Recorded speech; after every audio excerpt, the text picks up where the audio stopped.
참미 예수님, 오늘은 10월 25일 연중 제29주간 금요일입니다. 독수와 복음 말씀 봉독하도록 하겠습니다. 성부와 성자와 성령의 이름으로 아멘. 제일 독서입니다. 사도 바오로의 로마서 말씀입니다.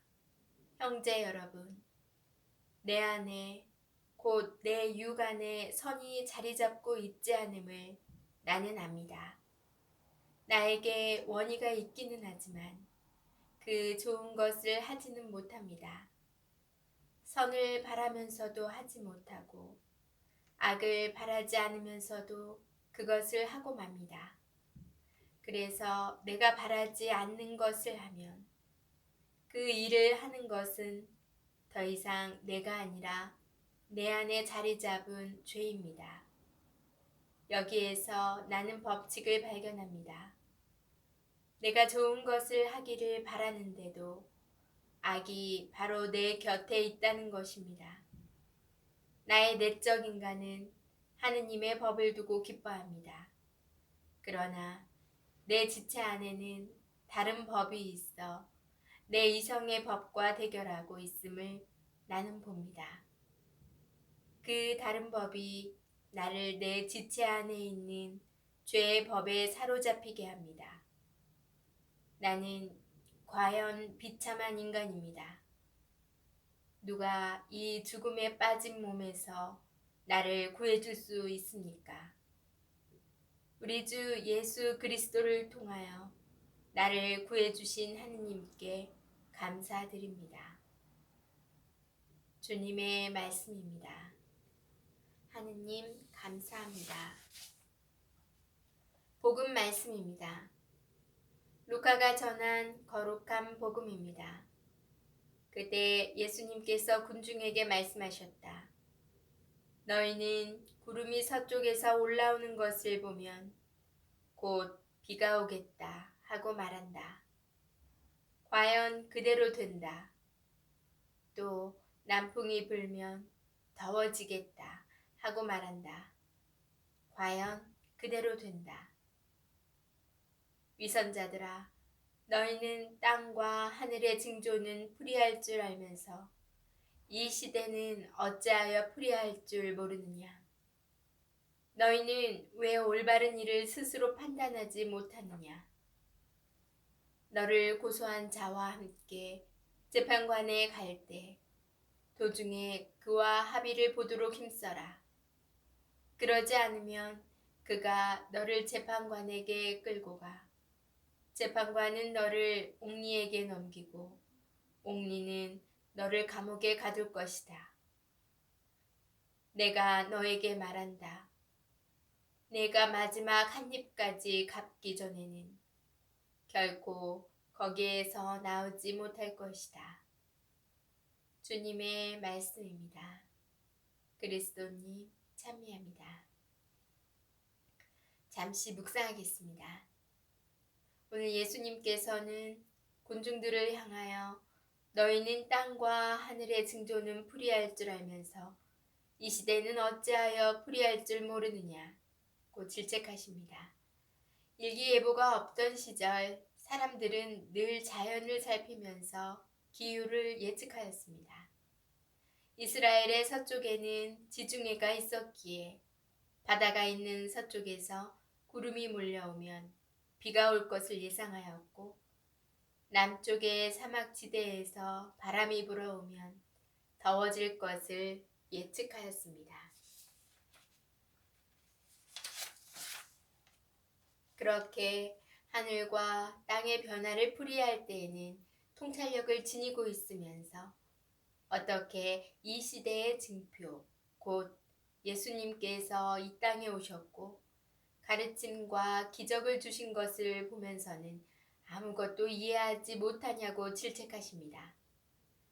그래서 예수님께서는 그들을 위선자라고 하시는데 이때 말씀하시는 위선은 우리가 흔히 생각하는 속은 그렇지 않으면서 겉으로만 선한 척하는 태도가 아닙니다. 예수님과 그분께서 하시는 모든 일을 보고 들으면서도 그것을 받아들이지 않는 완고한 마음을 가리킵니다. 우리가 흔히 이야기하는 시대의 징표에 관한 말씀입니다. 그들은 예수님과 관련된 표징들을 어떻게 해석해야 하는지 알고 있었지만 선뜻 나서서 신앙을 고백하지도 회개하지도 않았던 것입니다. 내 생각에만 사로잡혀 있으면 결코 시대의 흐름을 올바로 파악할 수 없습니다. 신앙에서도 주저하고 망설이면서 이도 저도 아닌 어중간한 태도로는 하느님을 알 수도 신앙을 실천할 수도 없습니다. 마음을 열어서 주님의 목소리에 귀를 기울이고 용기를 내어 신앙을 실천해야 합니다. 그래야만 신앙을 통해서 알미 깊어지고 신앙생활이 어떤 맛인지 알 수 있습니다. 용기를 내어 주님의 가르침을 실천하는 하루가 되어야겠습니다. 아멘. 성부와 성자와 성령의 이름으로 아멘. 자, 우리가 오늘 복음에서 주님께서 말씀하시는 거는 우리가 알므로만 끝내지 않고 정말 내가 주님을 받아들였다면, 알게 되었다면 받아들이고 또 주님의 말씀을 실천해야 그게 올바로 주님께 나아가는 신앙생활의 자세다라는 건데요. 제가 얼마 전에 EBS 다큐에서 미래학교에 관한 영상을 좀 본 적이 있어요. 짧게 다는 못 봤는데 그 핵심은 그 교실의 풍경이 너무 많이 달라졌다는 거죠.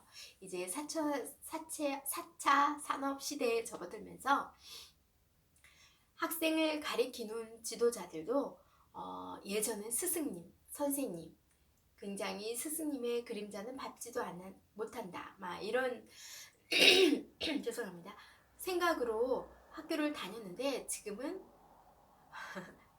선생님도 아닌 쌤이라는 용어가 허용이 된 상태예요.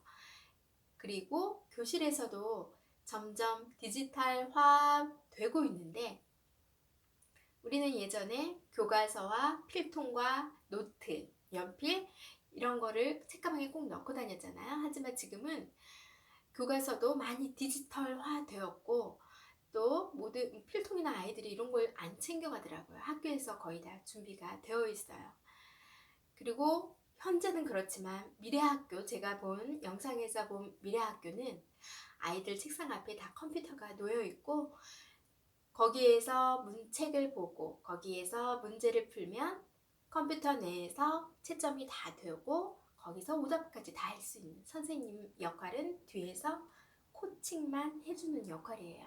아이들 스스로 이 컴퓨터 안에서 모든 걸 이루어가는, 답을 찾아가는 그런 교실 풍경으로 바뀌더라고요.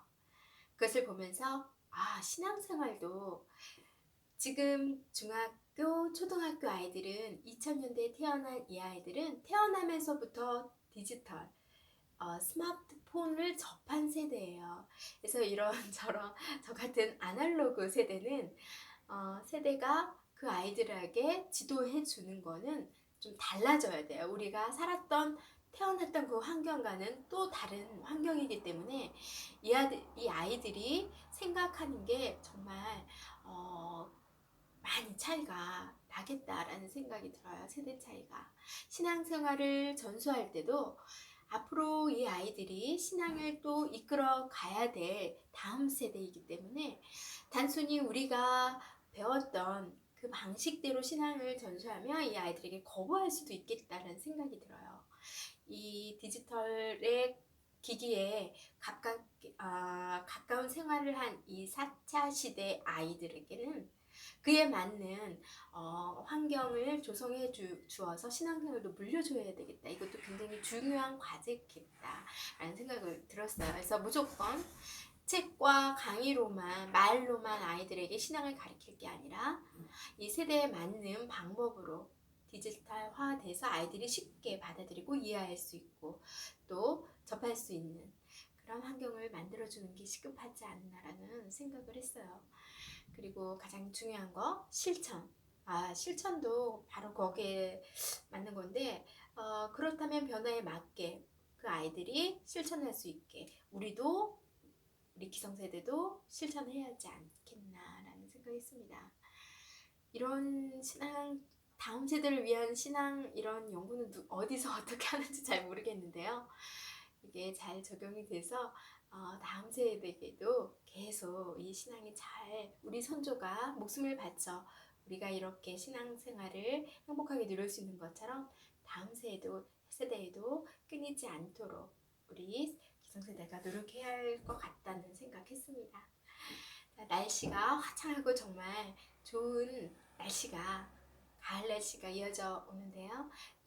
건강하시고 또 주님의 이렇게 풍족하게 내려주신 환경 감사히 하면서 좋은 하루 보내시기 바랍니다. 전 내일 다시 만날게요.